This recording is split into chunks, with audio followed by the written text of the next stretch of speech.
E aí, galera, tudo bem? Nessa aula a gente vai falar sobre efeitos colaterais no React. Então já vamos colocar a mão no código aqui, vamos dar uma olhada. Seguinte, aqui eu preparei um projeto em Vite, super pequeno. Você vê que alguns arquivos eu já deletei. Então esse projeto eu criei usando npm create Vite e eu selecionei JavaScript React, né? JavaScript React. E aqui, ó, o que eu coloquei nesse aplicativo? Você vê que esse aplicativo ele começa com uma constante aqui, que é um array de objetos, na qual eu tenho ID 1, valor fruta, né? ID 2, valor legume, assim por diante. E eu tô mostrando isso aqui na tela com um H1 grandão. Então eu vou salvar isso aqui, ó. Se você olhar no meu navegador, é isso que você tem como resultado, tá? Então esse código JavaScript, React, ele gera esse resultado aqui no nosso navegador. O que eu quero fazer? Eu quero te ensinar um conceito de efeitos colaterais, que é muito importante. Diversos aplicativos vão ter efeitos colaterais. Um efeito colateral clássico em qualquer aplicativo é, por exemplo, uma requisição pela internet. Então, muitas vezes quando você entra no aplicativo, aquele aplicativo seu, aquele site, ele vai se comunicar pela internet com algum serviço, algum servidor externamente. E para isso em si é um efeito colateral.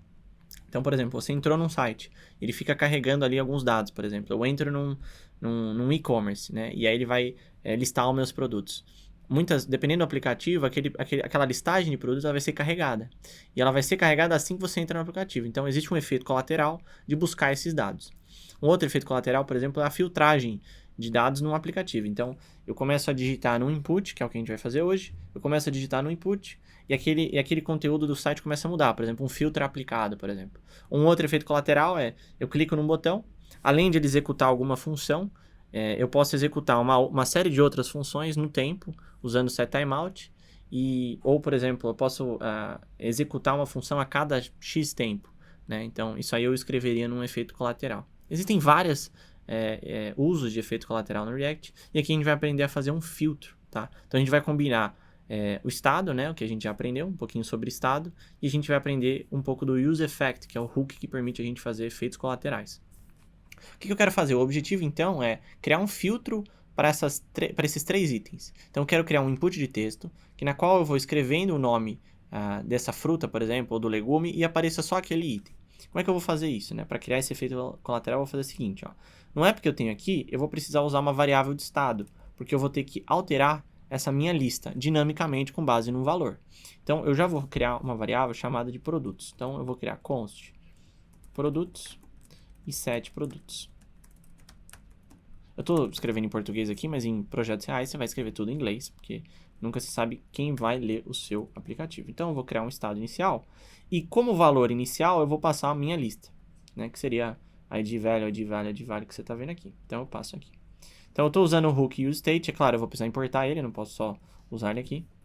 Então, para importar lá em cima no meu aplicativo, eu vou escrever import useState. E aí ele já até me dá aqui, ó, from React. Então, eu tenho lá o meu hook importado. E eu posso usar agora essa variável produtos ao invés de minha lista aqui embaixo. Tá? Então, toda vez que produtos for alterado através de set produtos, essa lista vai ser automaticamente atualizada. Beleza? Vai ficar dinâmica na nossa tela. Agora, eu vou precisar de um input, né? Eu vou escrever um input aqui no HTML para eu poder capturar o valor da pesquisa que eu quero fazer. Então, eu vou colocar um default value aqui. Um placeholder, na verdade. Deixa eu colocar aqui, ó. Placeholder. Não, vai ser placeholder. Eu vou colocar pesquise aqui. Né? Se eu colocar aqui e salvar, eu volto. Você vê que o nosso aplicativo ainda está funcionando. Né? Eu tenho fruta, legume e carne do mesmo jeito. E eu posso escrever minha busca aqui. Né? Eu quero escrever fruta. E quando eu escrever fruta, eu quero filtrar. Eu quero filtrar essa listagem aqui. Então, assim que eu escrever, por exemplo, legume, só vai aparecer legume na tela. Como que eu faço isso? Eu vou precisar, de alguma forma, capturar o valor desse input. Para isso, a gente vai criar o que a gente chama de componente input controlado. O input controlado ele vai ter um valor, que vai ser uma variável de estado. No caso aqui é pesquisa. Vou chamar de pesquisa, eu já vou criar essa variável. E na alteração desse valor, ou seja, no evento de alteração, que é o onChange, eu vou passar uma função que vai receber o evento de alteração e vai dar set pesquisa com e.target.value. Fer, o que essas duas linhas de código aqui significam? Tá? O input em si, intrinsecamente, ele tem um valor. Aqui a gente está falando que esse valor vai ser essa variável que eu vou definir. Tá? Essa variável vai vir do useState. E o onChange é o quê? É uma propriedade que permite a gente ouvir a mudança do valor desse input. Ou seja, toda vez que eu toco, né, eu seleciono esse input e começo a digitar no meu teclado, eu estou alterando o valor eu estou gerando um evento de alteração e eu consigo capturar esse evento. Então, esse ezinho aqui, ó, é um objeto que dentro dele eu tenho uma propriedade target value. E eu defino essa minha pesquisa, né, que é uma variável de estado, com o valor que eu estou digitando. Então, ó, se eu colocar aqui pesquisa, que aí é uma nova variável de estado, set pesquisa, useState, e aí eu passo uma string vazia, que é o valor inicial dela, tá? Eu vou formatar primeiro. Então, eu já dei uma formatadinha aqui pra gente. Vou formatar de novo. Apagar aqui. Vou salvar e vou voltar. Agora, o que é interessante? À medida que eu estou digitando aqui, aquela variável pesquisa está sendo atualizada. Então, para eu verificar isso, ó, eu posso colocar um console log pesquisa. Tá bom? Eu vou salvar esse cara e vou começar a digitar, ó, pesquisa. Você vê que, de fato, eu estou conseguindo capturar o texto escrito no meu input. Então, galera, é o seguinte. Agora que a gente já tem o nosso input aqui, que eu posso digitar e capturar esse valor e a nossa lista, eu vou criar um efeito colateral usando um hook do React para que toda vez que eu atualizo o valor da pesquisa, a minha lista vai ser alterada automaticamente, eu vou filtrar ela. Então, como é que a gente vai fazer isso? Aqui no React, ó, eu tenho meu produtos e pesquisa. Eu vou criar, então, um useEffect. Eu vou chamar o useEffect. O meu useEffect, ele recebe como primeiro parâmetro uma função. Essa função eu posso colocar o que eu quiser. Por exemplo, pode ser um console log. Oi, eu estou no efeito colateral. Beleza?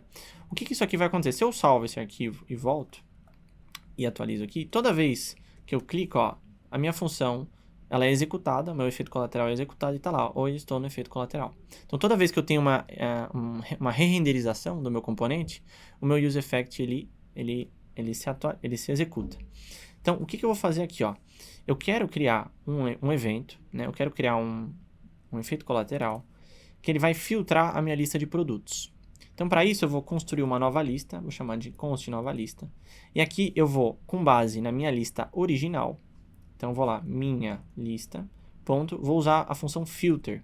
Filter me permite criar uma lista nova, só com os elementos que eu quero, com base numa condição. Então, filter é uma função que eu passo uma função aqui dentro, beleza? Essa função recebe como primeiro parâmetro cada um dos itens na lista. Então, no nosso caso, vai ser id value, id value, id value, né? Cada um desses objetos. E eu vou acessar cada um desses objetos e verificar se cada um desses itens, né? Cada um desses itens, se o valor dentro de value, né? Se o valor de value, por exemplo, fruta, legume e carne, ele contém a string que eu vou colocar na minha pesquisa. Então, olha só, pesquisa vai ser uma string que eu vou começar a digitar no meu input. Produtos é a lista dinâmica de produtos que eu estou filtrando. O que eu vou fazer? Aqui no meu filtro eu vou fazer o seguinte, para cada item, eu vou retornar, e aí vai ser uma condição, item.value, ou seja, para cada item eu vou olhar o valor, que no caso vai ser fruta, legume e tudo mais. Para cada valor, para a gente não ter problema de letra maiúscula ou minúscula, que ele vai diferenciar, eu vou colocar um toLowerCase aqui, e eu vou chamar essa função. Então aqui o que eu fiz? Para cada item na minha lista, eu peguei o valor, né, da propriedade value e coloquei ele para letra minúscula. Então, onde está fruta com letra maiúscula, vai ficar fruta com letra minúscula. E agora eu vou fazer o seguinte, eu vou perguntar se ele inclui o conteúdo que eu estou colocando na minha pesquisa do meu input. Então, olha só o que eu vou fazer. Vou colocar includes, e aqui dentro eu vou colocar pesquisa.toLowerCase. E vou chamar aqui toLowerCase.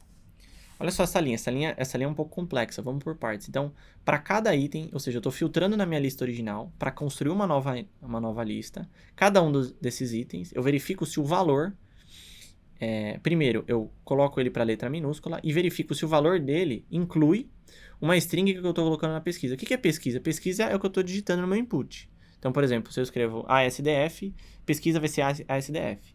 Então, por exemplo, fruta.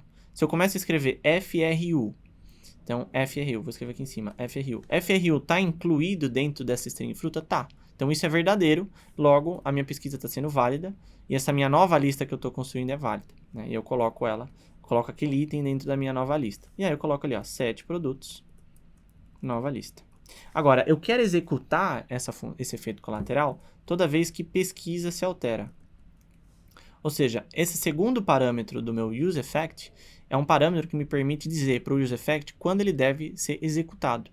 Então, de certa forma, quando eu crio esse array aqui e passo pesquisa, eu estou passando a mesma variável de estado. Eu estou falando assim, olha, useEffect, eu quero que você execute esse bloco de código toda vez que pesquisa for alterada. Agora, pesquisa, no início, vai ser um valor vazio. Então, toda vez que for um valor vazio, eu vou fazer uma seguinte condição. Ó, se for pesquisa, ou seja, se pesquisa não é um valor falso, eu vou executar todo esse código. Se não, eu vou setar produtos como um valor original, que é a minha lista. Tá? Então, dessa forma, caso o meu usuário ele apague todo o input, eu vou setar a minha lista completa, né? Porque não tem pesquisa nenhuma. Só quando existir de fato uma pesquisa, a pessoa começou a escrever a SDF, de fato eu vou executar todo esse código. Vou salvar aqui e vou começar a digitar. Então, você vê, ó, se eu começo a escrever fruta, você vê que só aparece fruta.